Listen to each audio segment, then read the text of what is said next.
Time.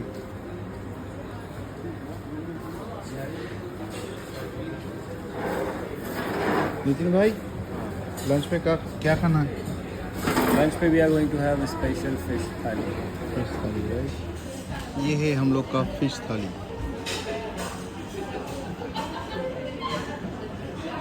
कौन सा fish दिया था? सी बास बोला था ना। চলো ভাই এনজয় করতে লাঞ্চ। এই আমাদের ডিনার, গোল্ডেন প্রন সাথে কিছু আলু ভাজা।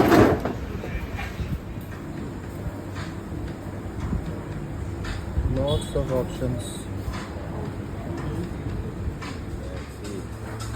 ম্যাঙ্গো চিজ কেকটা ডিসপ্লেতে ছিল না, কারণ ওটা অলরেডি অর্ডার করেছি। শেষ পাতে রয়েছে ম্যাঙ্গো চিজ কেক। ভালোই কাটলো দিনটা। আর এই দিয়ে শেষ আমাদের মকা আর মাছা। এটা গরম আর এটা ঠান্ডা, डेडली कॉम्बो। Deadly combination.